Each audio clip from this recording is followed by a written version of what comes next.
Procrastination, folks. It'll get the best of you. Don't do it. Don't do it. This is the Vince Salerno Podcast, episode 18.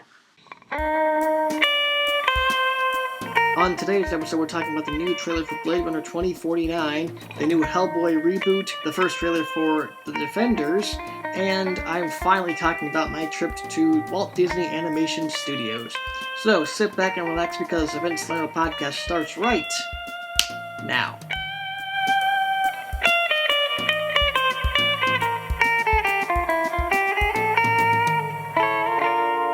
Well, good morning, everybody. Welcome to the Vince Salerno Podcast on this Monday, May 15th, 2017. I'm your host, Vince Salerno. And I opened up with procrastination because, well, part of it's procrastination, but had a couple of complications recording this episode. When I first recorded it on Friday, I had to run home in the middle of recording it because my computer was dying. And I got lazy and decided to take a nap. I'd made sure that the rest of the audio files had saved, and they did. And I'd come back tonight to record the rest of it, and it was gone. I don't know how. It was just gone. So after, cursing myself and getting really pissed off at myself, I thought, you know what? Just do it again. Get it over with. So here I am, to be honest, Sunday night, doing this episode. But, I've been putting off this episode for a week already. Don't want to put it off any longer. So I wanted to do this. So here we are, Sunday night for Monday morning. Hope you guys enjoy this. Anyways, let's get right into the top 5. First off, number 1, we've got the first official trailer for Blade Runner 2049, the sequel to the all-time classic sci-fi film Blade Runner.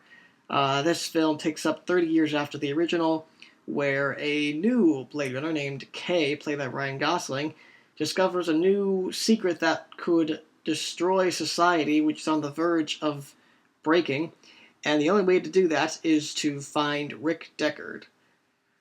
This trailer is freaking awesome. I love it. It's so Blade Runner, and it captures the look, the feel, the tone, the aesthetic of that original film so well.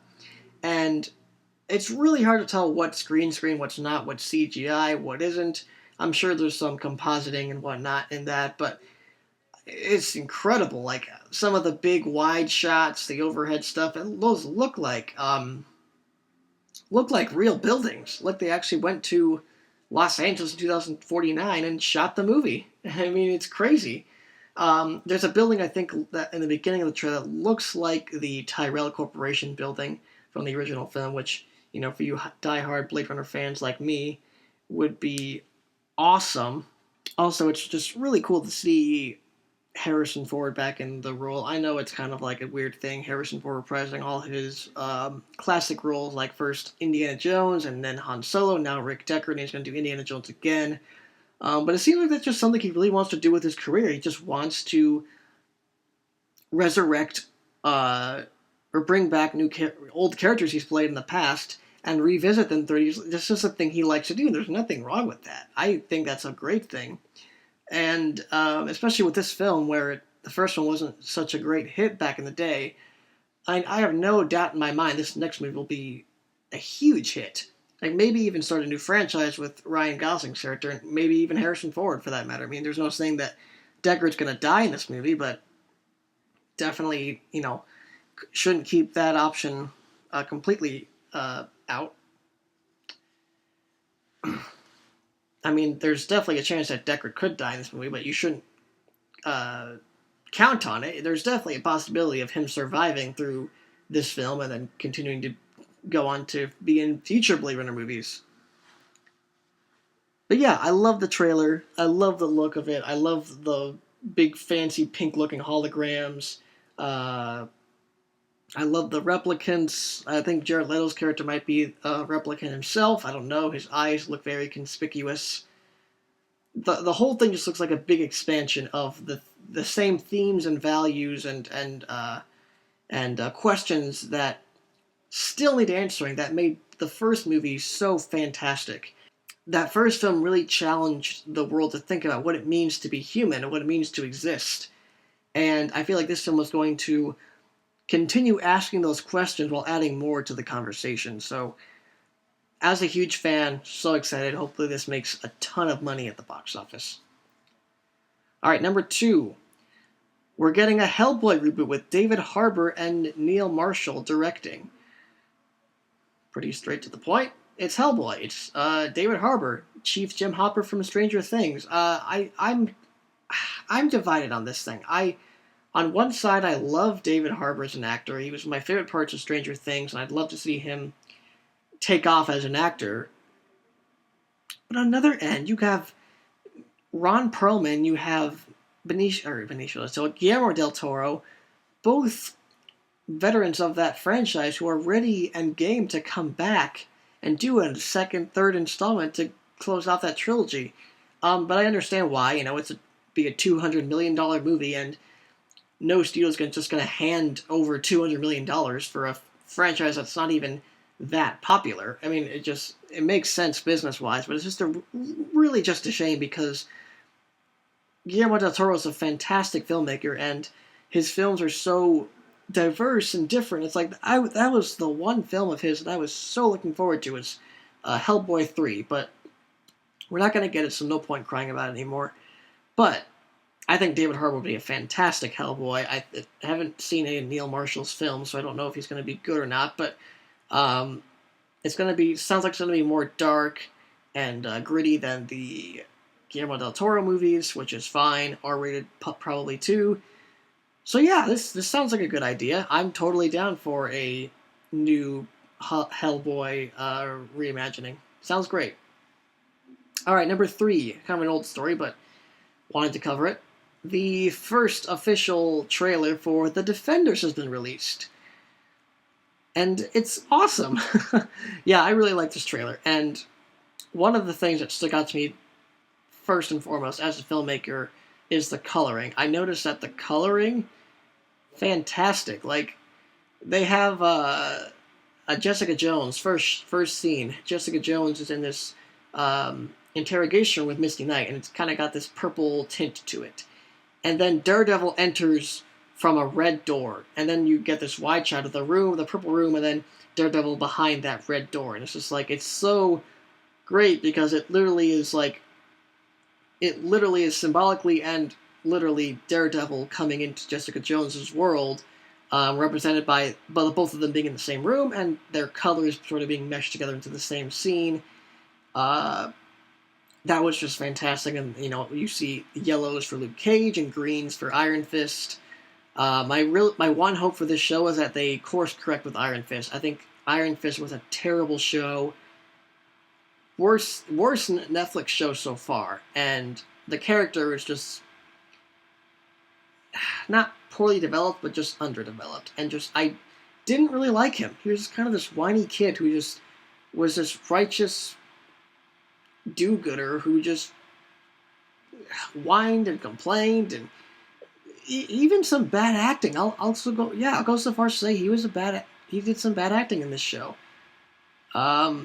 So I really hope they course correct with Iron Fist.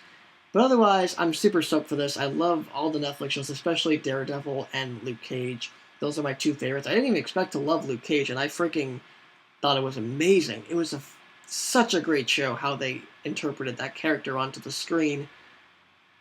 And I hope that character development continues on through the Defenders, and it feels like, an Avengers-level event where these heroes are coming together to stop Ellen Ripley, Sigourney Weaver. It's kind of cool. And, Elektra's back. She might add something to the plot. Maybe she is mind-controlled or whatever. Hopefully all these characters get their comic-accurate costumes. That's the one complaint I have so far, is Daredevil's not in his costume. Iron Fist is still not in his costume. Luke Cage has his costume, so give him a pass, and Jessica Jones doesn't really have a costume, so I'll give her a pass too, but those 2 better have costumes. I'm serious. Alright, number 4. Looks like the Alien Covenant sequel is already in the works, according to Ridley Scott, and it is rumored to be titled Alien Awakening.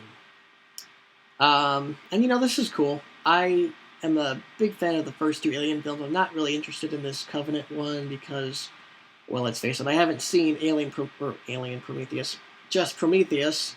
So, wait, it's called Prometheus. Yeah, it's called Prometheus, not Alien Prometheus. Sorry, I haven't seen Prometheus, so I can't be too excited about this movie and the characters that are being crossed over, all that stuff. However, I am excited to see the franchise continue. The only criticism I have of this movie, from what I've seen, is that it looks like the first Alien, just with new characters. Like, there's nothing that looks new about it, really, except they're on this Covenant planet, and there's some stuff from Prometheus that's gonna, and there's some stuff from Prometheus that's gonna tie into it. But I don't know, that's about it. And I really wanted to see Alien 5, so I'm still kind of bitter that Ridley Scott kind of bullied Neil Blomkamp out of doing Alien 5 so we could get his 3 Alien prequels out of the way. I know, I'm still holding on hope we get Alien 5, but yeah, I guess if I ever get around to seeing Alien Covenant and I like it, I'll be more excited for Alien Awakening. But, yeah, we'll see. We'll see. Alright, number 5. Doug Liman was doing a press conference for his new film, The Wall, and he got to talk about his upcoming film, Edge of Tomorrow 2, the sequel to Edge of Tomorrow. And he revealed 2 things. One, Emily Blunt, who was in the movie, will return alongside Tom Cruise. And the movie has a title, and it's a pretty terrible title. The title of the film is Live, Die, Repeat, and Repeat. This is a stupid title, and let me tell you why, or at least why I think it's a stupid title. It shows they've learned nothing from the original. The original suffered from poor marketing. It started out as being called, based on a comic book, the title of the comic was All You Need Is Kill. And that was the title of the movie. And then they changed it to Live, Die, Repeat. And then they changed it again to Edge of Tomorrow, which is what we know it to be today. And it's not a better title, it's actually kind of a crummy title, but it's okay. And this title, I would have been fine with just Edge of Tomorrow 2, but this just shows you've learned nothing from that marketing. You're confusing people even more now because, they don't even know what to call the first movie. Now you're like, okay, let's call it Live, Die, Repeat, and Repeat. It's like, what? It's a terrible title. And hopefully it's just a joke. There's rumors that it could just be misinterpreted and it's actually a joke. Honestly, I'm fine with Edge of Tomorrow 2. It's a title, whatever, but Live, Die, Repeat, and Repeat is just stupid. Just really stupid, I think. And, not to say the title will reflect how good the movie is, but, that movie suffered because of the marketing. And you want to give this movie a good title, one that will not reflect the titles that were given for Edge of Tomorrow 1. So, hopefully they have an actually good title in mind and not some crummy one like that. Alright, well that was our top 5. Running through the list, that was number 1, the first trailer for Blade Runner 2049. Number 2, Hellboy reboot with David Harbour. Number 3, the first trailer for The Defenders. Number 4, Alien Awakening in development. And number 5, Edge of Tomorrow 2, being titled Live, Die, Repeat, and Repeat. Okay, on to our topic of the week, one which I've been building up for a long time. So, I had the pleasure of visiting Walt Disney Animation Studios about, March? Yeah, it was about March, I think, is when I visited Disney. So that was about, almost 3 months ago, really. And I wanted to talk about my experience because I learned a lot about animation, about filmmaking, about animation filmmaking and editing, and how an editor's job in the animation studio differs from live action and Disney in general and their history. And it was just such an incredible honor to be at a place where a lot of my childhood came to life at Disney. And my fondest memories of my childhood is being babysat by my babysitter or watching movies with my parents and just, hanging out with those people and watching Disney movies. And, Toy Story is one of my favorite films of all time. Obviously that's Pixar, it's not the Disney Animation Studios, but Disney has had a huge impact on my life. And to be at the place where all these classic films have come to life was such a huge honor, and I couldn't be more thankful for Jeff Draheim, head editor of Moana and Frozen, and now Frozen 2, for showing me around. So I guess I'll just recap the day and what I saw. So I got there around 8 a.m., 8 or 9 a.m., and first thing we met up with Jeff, and he gave us a tour of the whole complex, the whole animation studios, and we saw these old buildings where they used to do the animation, and where actually some of the stuff for Saving Mr. Banks was shot. So that was really cool to see. I really enjoyed seeing that. And they also talked about how, every now and then they'd have pickups for live action projects they were doing. Like, there was actually a day where Johnny Depp was at the studio as Jack Sparrow, shooting a pickup shot for Pirates of the Caribbean. There was like a green screen and half of a pirate ship built on top of one of the buildings. And they'll do stuff like that all the time at the animation studio, which is kind of one of the convenient things you can do when you have, like, multiple properties across the world as Disney. So that's pretty cool they can do that. I got to see a lot of prop rooms and some really cool props from Star Wars, the Rocketeer, Tron, The Black Hole, some of those really awesome science fiction films that have been forgotten. 20,000 Leagues Under the Sea, love that movie. And then we got to see the inking cell room where, animated films used to be made with ink and, individual cells. And, of course, that's not how they're made today, but they still make those cells because people buy them for, like, $500 a pop. And you still need the colors to color the cells based on how they look in the movie. Well, this room is, like, covered from head to toe with every color ever possible. Is that even a term, ever possible? Every color imaginable. Stuff like, specific colors like the color of Ariel's hair, or the color of, Simba's fur, or the color of Genie, the specific, shade of blue that he is, stuff like that. Really specific colors that they have down to a T. And, they make the cells in there. And it's funny, on our way to that room, I ran into John Musker. If you don't know who John Musker is, he is one of the two guys who directed films like Aladdin and The Little Mermaid, I believe, and most recently, Moana. And I love Moana and I love Aladdin. Those are my two favorite animated Disney films. And to see him, oh my gosh, that was so incredible. And we had a great conversation. I got to talk to him briefly. He was really nice to me. He just seemed like a really nice, down-to-earth guy. Wanted to talk more, but couldn't.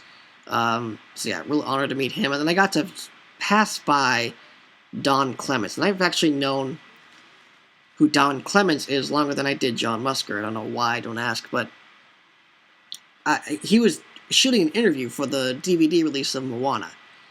And seeing him, I saw him being interviewed in the inking cell room, and it was just like, oh my gosh. Couldn't say anything, though. I had to be quiet because they were obviously shooting an interview. I didn't want to interrupt that. So we saw that and all the colors and those two guys. That was freaking amazing. And Jeff would show me around places with concept art for Moana and other films.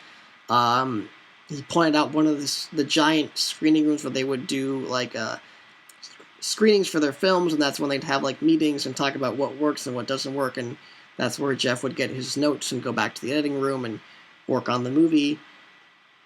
There's this like Disney Walk of Fame area at the animation studio where it's like this. There's like that statue of Mickey and Walt Disney holding hands, kind of like the one at Walt Disney World. And there's just this wall and this walk of just like Dick Van Dyke and all these famous people who contributed to Disney, who were a part of the Disney family. It's kind of this like Disney family initiation area that's just closed off for that. And actually across from that was the office of the CEO of Disney. I'm blanking on his name right now, but oh my gosh, this is gonna bug me because I know his name. Bob Iger. Duh. We saw the office of Bob Iger, and obviously we didn't get to see Bob Iger himself, but it was cool to see that, his office was right there. It was like, oh my gosh, that's freaking awesome.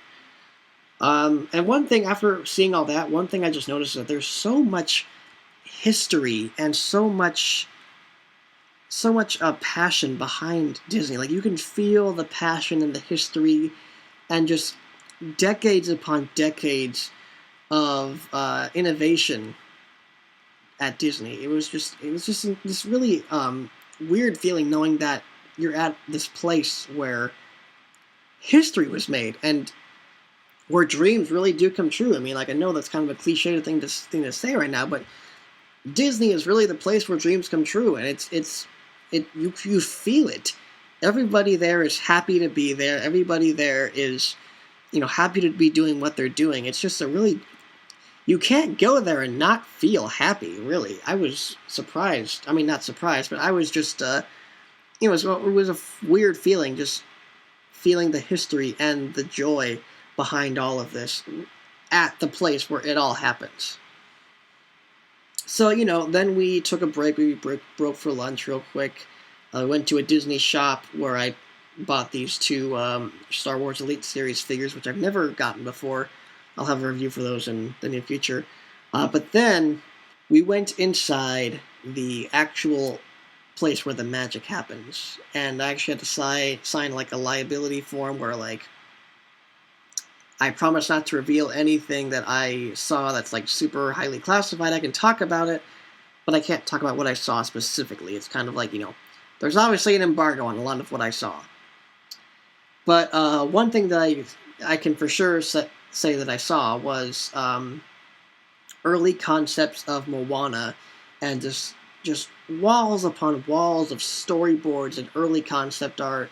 And Jeff talked about some of the early story elements that were scrapped from Moana. Like, there was one point where Moana had 6 brothers, and the brothers and the dad go and fight the lava monster, and they get captured. Moana is the one who has to save them, and that's the whole point of the movie.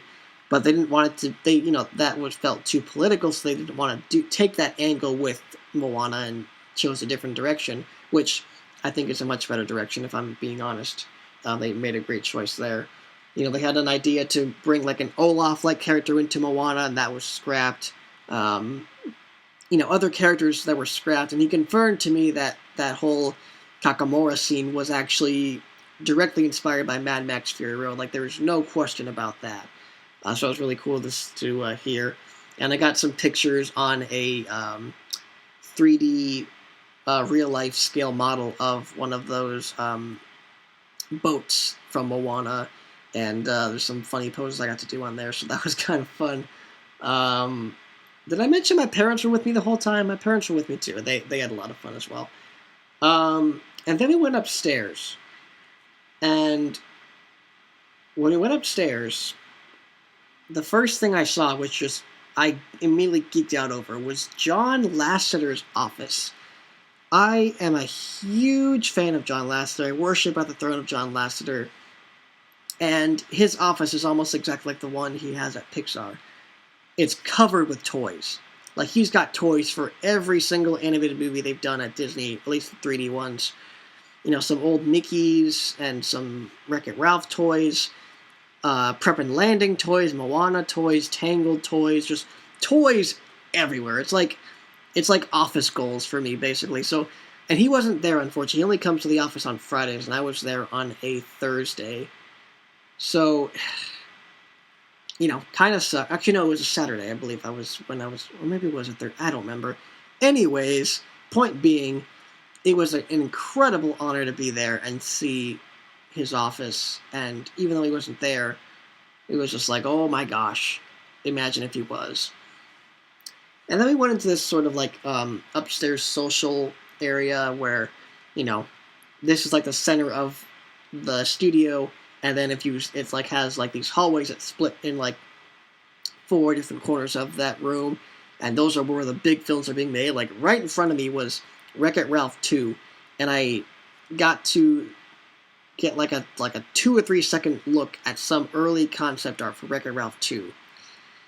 And, I couldn't go any further than, like, this line. There was, like, a line, I think, that you can't go any further, but I saw some stuff, so Wreck-It Ralph 2 looks really cool, based on the concept art, that is.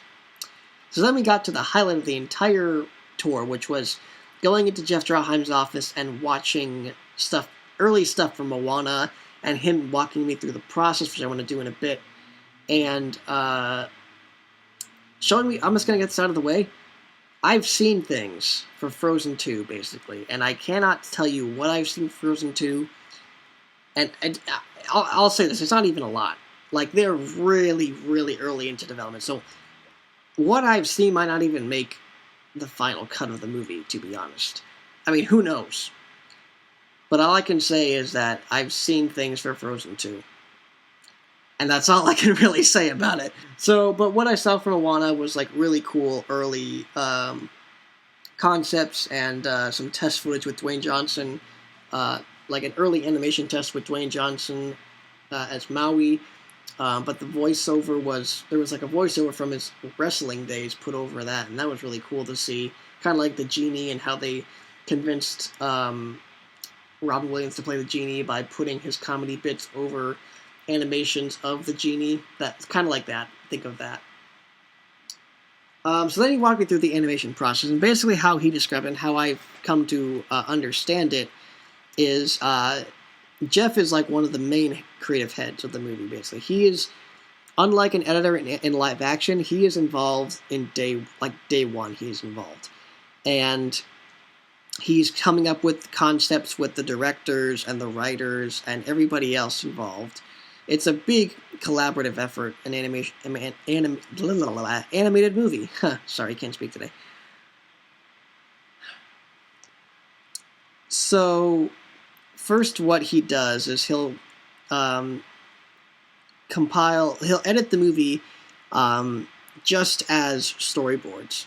They'll get all the storyboards together and they will edit an hour-and-a-half movie of just storyboards. And then they will do what I believe is a layout. I think the layout is what it's called. And that is sort of a general animation rendering. It's, the characters, they don't move, they don't talk, they move around a little bit, but, their arms don't move, their bodies don't move, there's no body movement or talking or anything. They're just sort of like, action figures, and they're just like, no articulation, basically, is how they're positioned. Not a lot of coloring, not a lot of animation done, it's just that basic blocking is kind of how I'd say it, layout. And then they'd actually get into giving the characters articulation and a voice and sort of personality. The animation looks a little more complete, and I don't remember what that is called.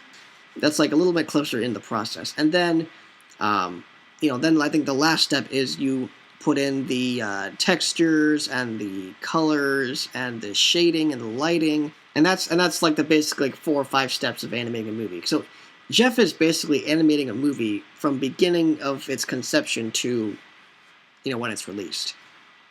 So the editor is constantly working, unlike, in live action where the editor is, maybe they have a couple meetings during pre-production, but they're not needed. They don't actually get to work until post-production.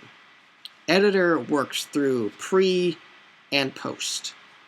Pre-production, production, and post-production. Editor does all 3. But there's really not like a production element, I guess, of animation. It's kind of, the production aspect is the whole thing, basically. I mean, I hope that's an accurate description of what the animation editing process is. So it's storyline?